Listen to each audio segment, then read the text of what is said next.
Goeiedag aan almal, ons is by sessie 36 en vraag en antwoord 49. En die vraag is, watter nut het die hemelvaart van Christus vir ons? En dan kom die antwoord, ten eerste, dat hy in die hemel ons voorspraak by die Vader is. Ten tweede, dat ons menslike natuur in die hemel as 'n betroubare waarborg het, dat hy as hoof ons ook, sy lede, na hom toe sal neem. Ten derde, dat hy sy gees as waarborg na ons toe stuur, deur wie se krag ons soek na wat daarbo is, waar Christus is en aan die regterhand van God sit, en nie na wat op die aarde is nie. Skalk, ons het al so 'n bietjie gepraat oor waar is hemel, ja. Maar en dit was baie interessant om daaroor te dink, né? Aan ja. hoe vreemd ons dink hemel daarbo, hel daaronder, ja. En dan bring dit 'n nuwe realiteit hier, maar watter nut het die hemelvaart van Christus vir ons? Ja, toe ons nou laas gepraat het ons gedink ons moet vandag aangaan met die sit aan die regterhand van die Vader, maar ek het toe intussen besef, maar ons moet 'n bietjie verder praat oor die hemelvaart. Ons is nou laas nie op die nut van die hemelvaart gekonsentreer nie, en die katekismus wil die hele tyd vir ons sê, hoe troos hierdie goed jou? Hoe troos dit jou dat jy hierdie dinge weet?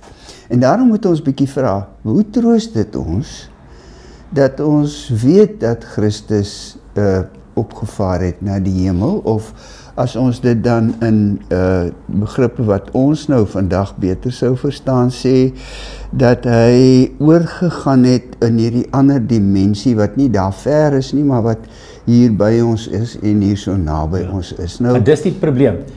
Hemel, dink ons, is ver, maar God is naby, en nou is die kontras tussen die twee. Nou hoe kan hemel ver wees en God naby wees? Ja. En omdat ons sit met hemel bo en hel onder, kry ons die ding nie opgelos nie. Ja, so ons moet liewer dink oor die hemel as 'n soort parallelle werklikheid, wat die bestaan van God omvat.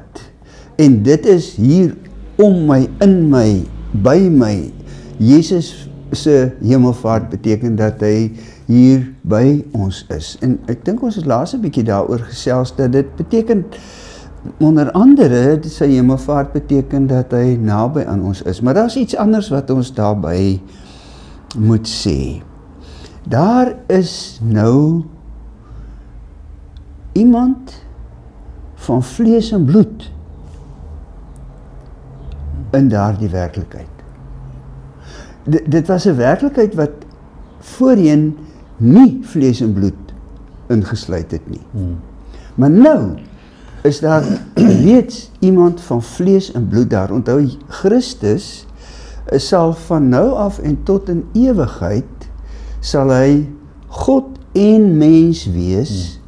Hy het nie gekom om God en mens te wees net vir 'n rukkie nie, maar hy word God en mens tot in aller ewigheid, en hy is in die ewigheid as iemand van vlees en bloed, anders vlees en bloed as myne, verheerlikte vlees en bloed, maar vlees en bloed, mens, daar is 'n mens wat in die hemel is. En dit sê die katekismus is 'n waarborg dat hy ons ook na hom toe sal neem. Die woord waarborg hier is tog 'n interessante woordjie. Kyk, die Bybel praat van 'n pand. Nou, 'n pand, ons gebruik nie regtig meer in Afrikaans die woord troupand nie, maar 'n ring byvoorbeeld, as twee mense voor die preekstoel staan en ringe uitruil, dan is dit dan het ons daarvan in vroeëre Afrikaans gepraat as troupand word uitgeruil. Met ander woorde, ek gee vir jou 'n pand, ek gee vir jou iets waarmee ek myself verpand aan jou, iets van my gee ek vir jou, en daarmee besit jy my.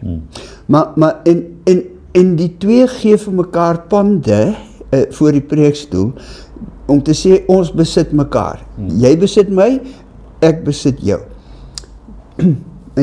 En wat Christus doen, hy het hierdie raw deal, nee?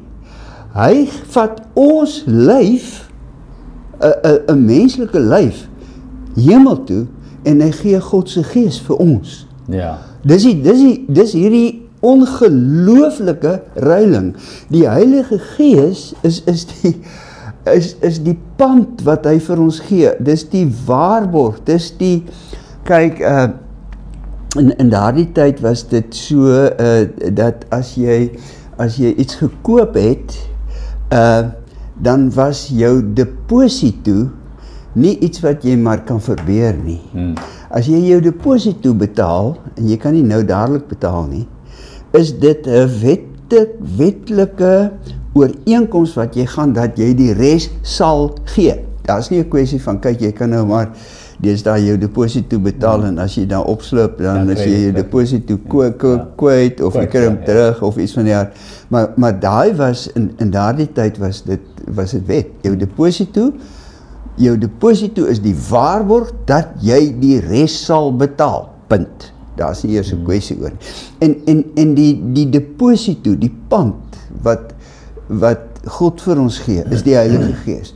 As jy in Jesus glo, Paulus sê in Romeine 8, as iemand die Gees van God nie het nie, hy behoort nie aan Christus nie. Wat Paulus daar bedoel is, as jy aan die Here Jesus behoort, het jy die Heilige Gees. As jy nie aan Jesus behoort nie, het jy nie die Heilige Gees nie. Punt. Klaar. Afgehandel. En as God die Heilige Gees vir ons gee, is dit 'n deposito in daai ou sin van die woord, dat hy sal al die res vir ons gee. Maar ons deposito is 'n lyf van vlees en bloed wat reeds in die hemel by God is, en dit is ons Here Jesus Christus. So ons sal daar kom. Ons gaan leef op die nuwe aarde, ons gaan mense wees met 'n lyf op die nuwe hemel, op die nuwe aarde met die nuwe hemel by ons, waar God by ons is, en hy is dubbel verseker. En dit is die eerste groot nut wat die hemelvaart van die Here Jesus vir ons het. En dan is daar 'n ten tweede, maar jy wil nog eers iets gesê, so jy mag.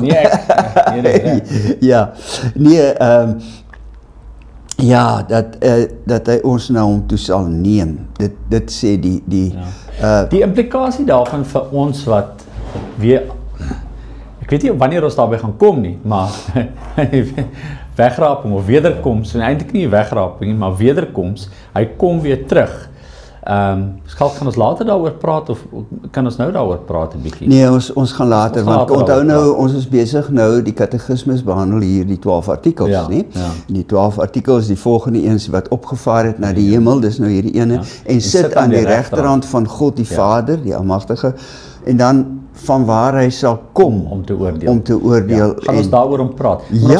Maar nog steeds opgevaar na die hemel, gee vir jou ook kwaliteit vir hoe jy op aarde moet leef. Ja, natuurlijk. Kyk, daarom verwys die katekismes hier in sy behandeling van die vraag, dan verwys hy na Kolossense 1 vers 1 tot 3, 1 tot 4, 1 tot 3.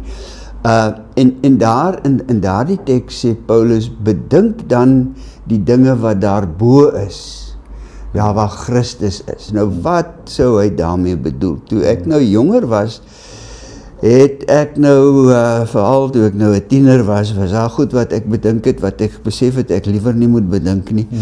Want ek het mos in 'n baie breedse wêreld groot geword.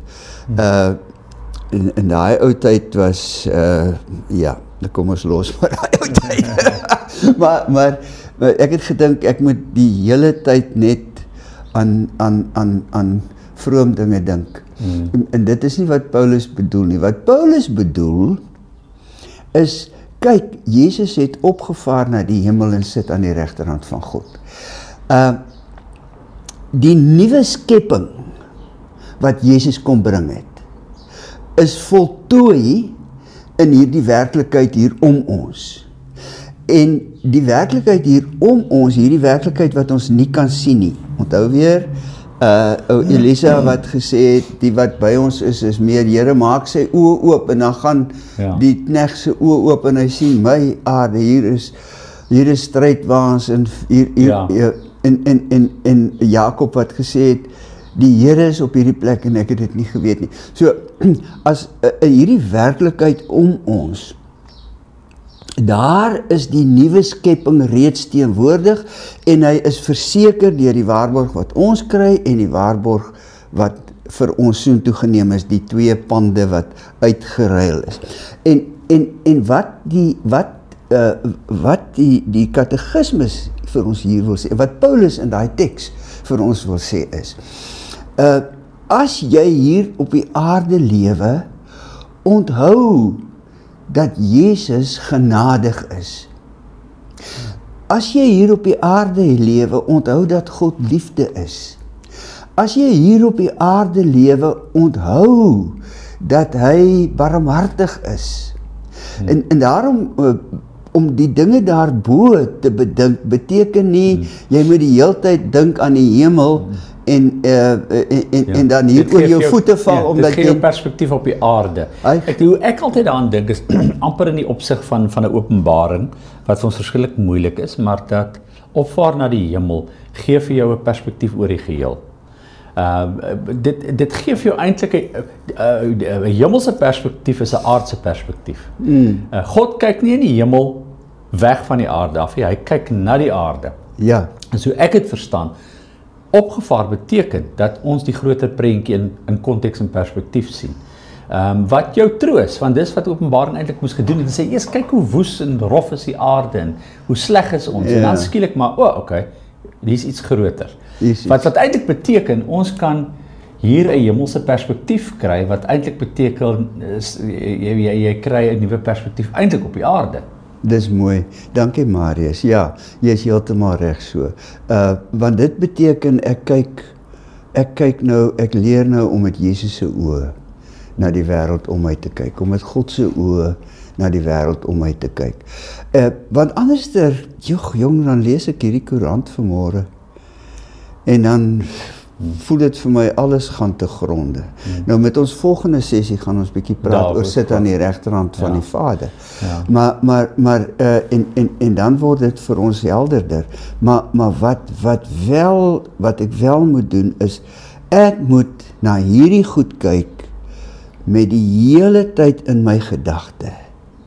Jesus leef en hy het kom mens word soos God bedoel het dat ons moet mens wees. En ek kan nou mens wees soos Jesus kom wys het dat mens wees moet lyk. En hy en om na die aarde te kyk beteken nie 'n ontvlugting nie, want Jesus het seer gekry.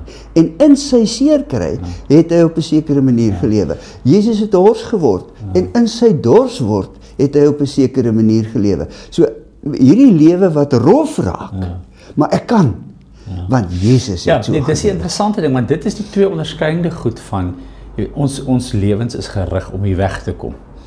En ons gaan nie hierdie wegkom, maar God se hele sending is gerig om hier in te kom. Nou iewers is ons besig om weg te gaan, en hy is besig om terug te kom, en dan kom ons agter, maar ons is op 'n verkeerde plek. Ek dink jy sê dit mooi, die gedagte is, om vir ons kwaliteit te gee, op aarde, dit gee vir ons kwaliteit, om kwaliteit lewens vandag te kan leef, is wat vir die Here belangrik is, en ek dink die ding skalk wat uitdagend is jou omstandighede verander. Ons moet voortdurend met ouderdom aanpassing en uitdagings, moet jy gedurig weer vra, wat op aarde maak ek hier? Letterlik, wat op aarde?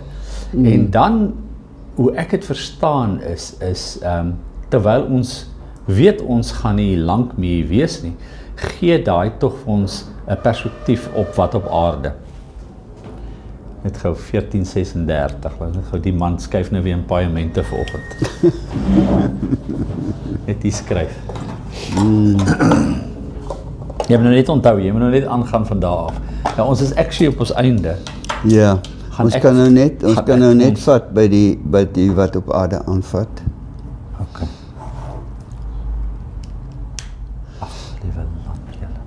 Wacht, die man gaan nog eers oor 15 minute skryf.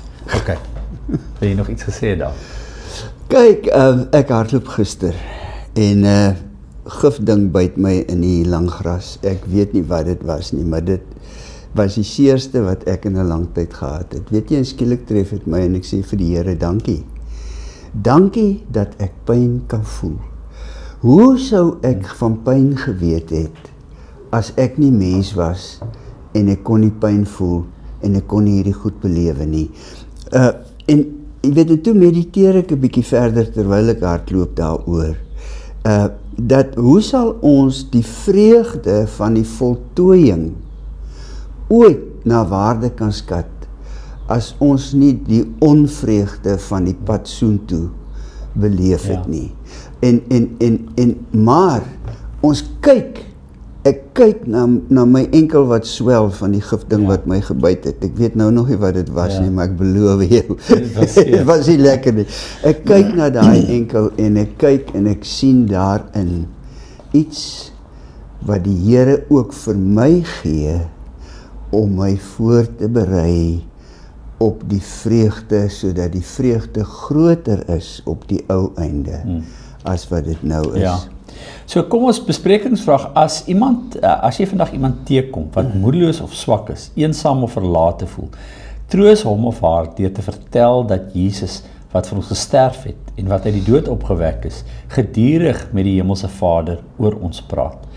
Hy doen dit vir ons beswil, want hy het sy lewe vir ons gegee. In 'n groepie kan julle dit mekaar deel en vertel hoe die wete julle troos, en dan iets oor ons volgende sessie om na te dink. Ons gaan praat oor God Jesus wat in die regterhand van die Vader sit. Dink jy ooit daaraan wanneer jy ontstel raak oor die wêreld wat so deurmekaar is? Of hoe dink jy? Hoe sou jy vir iemand verduidelik watter troos dit vir ons inhou?